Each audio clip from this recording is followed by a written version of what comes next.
For context, 4005 was built by Alco in 1941 for the Union Pacific. It is one of the 8 surviving big boys of the 25 of this type that were built for the UP between 1941 and 1944. On this day, being April 27th, 1953, the crew of Union Pacific 4005 freight train started out on a routine haul across the open prairie of southern Wyoming. Engineer Leo Murray, fireman Loris Endres, and brakeman James R. Anderton made up the head-end crew. Conductor James Walker and brakeman Ivan Shergar made up the rear-end crew. 62 freight cars and a caboose followed the giant 600-ton big boy locomotive as it lumbered along the tracks. The light mist and a 0.43% descending grade made for easy travel. All seemed normal. At the same time, just 8.5 miles to the west, a section gang traveled 3.6 miles to the east to Red Desert on a track motor car to obtain a supply of switch ties. After receiving the lineup information, the foreman assigned one section man to proceed eastward and another westward to provide flag protection on each end of the sidetrack. After one eastbound and one westbound train passed, they were to provide protection for the sheep herder. As added protection, 2 other section men were to open a switch on each main track, which led to the siding. This would display a block signal down the track in each direction, warning any unannounced approaching trains to slow down. As the 4005 approached the east end of the Red Desert siding, the Union Pacific section man opened the switch, and then, seeing the massive locomotive barreling down on him, frantically made an unsuccessful attempt to close it before the engine passed. The engineer made an emergency application of the brakes as the engine entered the siding.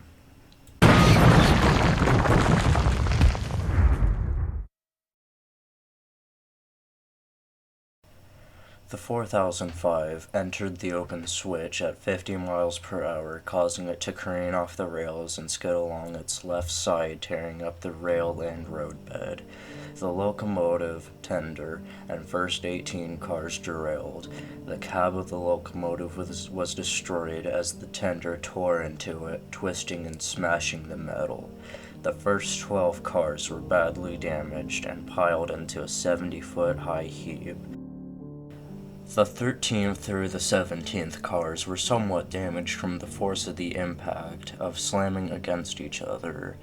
Scattered across the scene was the train's load: tractors, dead hogs, typewriters, sewing machines, and other merchandise. The engineer, Leo Murray, and fireman Lawrence Endres were killed instantly, and amazingly, the front brakeman, James Anderton, was alive. Brakeman Anderton's left leg was twisted and pinned in between a wooden seat and the steel side of the cab. He was trapped in an area of the cab no larger than 18 inches high and 4 feet wide for 10 hours while rescue workers removed tons of coal and cut through steel to free him. Anderton later asked rescuers for a drink of water and a cigarette. A doctor was able to reach into a narrow opening and administer a dose of morphine to subside Anderton's terrible pain. Anderton later told rescuers that his hands hurt and he was chilling a little, but could no longer feel pain in his foot. He later told rescuers, "He threw it right in front of us. The switch. They threw it right in front of us. They didn't give us a chance. I felt the engine rock. I don't know how many times it rocked. The next thing I knew, I felt the steam hitting me in the face and I thought I was a goner. All I could do was think about getting my hands over my face." He would later die of his injuries that Wednesday. Several days later, I was back at work on the graveyard shift, and the dispatcher told us the engine from the derailment was being brought back in and was just on the west side of the yard, getting ready to come past the little dispatcher office. We all stood outside in the darkness, not yet visible. We could hear the groaning and wrenching of metal coming very slowly down the rails being brought in behind the wrecking train. It was the big boy, and it gave you a very eerie feeling as it became visible in the old lamps of the dispatch office. Slowly it came into view, and if ever I thought I had seen a ghost, this was it. I did not know a big boy could die, but there it was, and how sad. It was just limping along like an old gray horse with one broken leg. The cab was completely gone, and only the gray color of the firebox was visible, and some of the side rods were missing. It looked as if even the frame had been broken. It just lumbered by us all, standing there with our mouths open, not believing what we were seeing. This once huge, big, beautiful thing that was once a living machine of giant steel, it just disappeared into the darkness like it came, being dragged like a person to the grave at the east end of the yard for temporary storage.